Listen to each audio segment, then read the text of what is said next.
ओम साई राम सभी को। साईं बाबा की भूमिका। आज हम आपको साईं बाबा की भूमिका के बारे में बताएंगे। साईं बाबा भारत की पवित्र भूमि पर अनेकों महापुरुषों का जन्म हुआ जिनमें ईश्वरीय शक्ति समाहित थी। ऐसे ही चमत्कारी तथा शक्ति संपन्न महापुरुषों में साईं बाबा का नाम अग्रणीय है। साईं बाबा शिरडी गांव में एक नीम के वृक्ष के नीचे अकस्मात रूप में प्रकट हुए थे। उनके घर परिवार माता पिता का कोई अता पता नहीं था।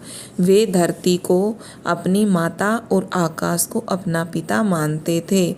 उनका कहना था, संतों की कोई जाति नहीं होती है, न ही कोई धर्म होता है।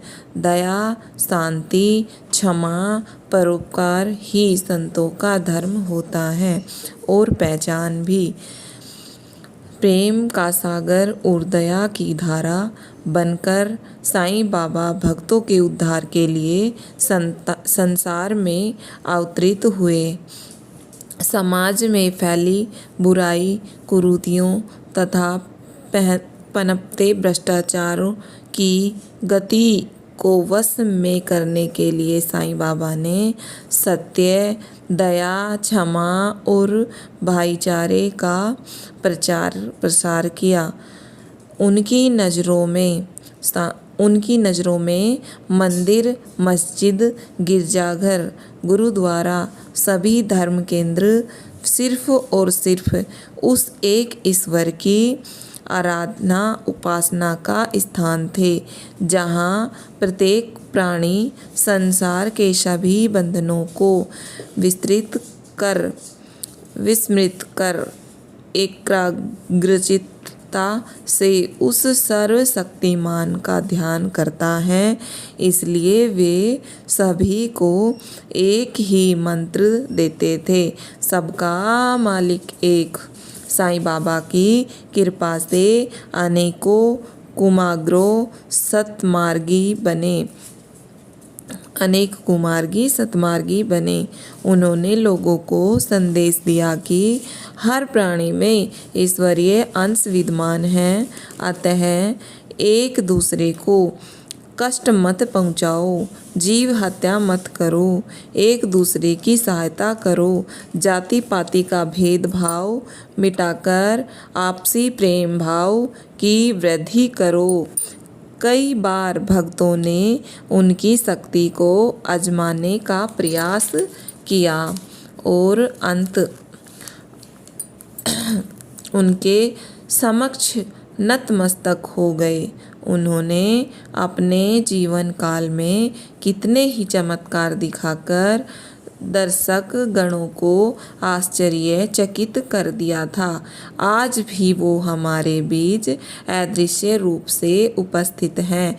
तभी आज भी जो श्रद्धालु उन्हें सच्चे मन से स्मरण करता है, साईं बाबा उसकी समस्त व्याधियों को दूर कर उसका जीवन सुखमय बना देते हैं। साईं बाबा के प्रति सभी समुदाय, सभी धर्मों के लोग श्रद्धा रखते हैं। वे सभी के हैं और उनके सब विद्वानों के मतानुसार उन्हें दत्तात्रेय जी का अवतार माना गया है। मंगलमय साईं बाबा का कथन है, जो भगत मुझे सत्य मानकर मुझ में अटल विश्वास रखेंगे और मेरे दिखाए मार्ग का अनुसरण करते हुए मेरा ध्यान करेंगे, उनका जीवन सुखमय और संपन्न होगा। मेरी शरण में आए भक्त कभी निराश नहीं होंगे। जो जिस रूप में मेरा स्मरण करेगा, मैं उसी रूप में उसे दर्शन देकर कृतार्थ करूँगा। साईं बाबा का कथन अक्षरशः सत्य सिद्ध हुआ है। वास्तव में जो भी श्रद्धालु जो भी श्रद्धालु बाबा के शरण में भक्ति भाव से जाते हैं उनके समस्त मनोरथ पूर्ण होते हैं। उनके पास अन्नपूर्णा सिद्धि है। उनके पास जाने वाला कभी खाली दामन नहीं लौटता। बाबा सबकी झोली भरते हैं। प्रस्तुत पुस्तक श्री साईं बाबा व्रत कथा 9 गुरुवार व्रत की महिमा से ओतप्रोत है। निश्चय ही इस पुस्तक में लिखी व्रत विधि का अनुसरण करने से भक्तगण लाभान्वित होंगे। जय साईं राम। ओम साईं राम। साईं बाबा का विषय यंत्र है दत्तवतार सतगुरु साईं मजला ठाऊ घावा पाई। ओम साईं राम। जय साईं राम। अगर आपको यह वीडियो अच्छी लगी तो लाइक करें, शेयर करें और कमेंट ज़रूर करें। ओम साईं राम। जय साईं राम।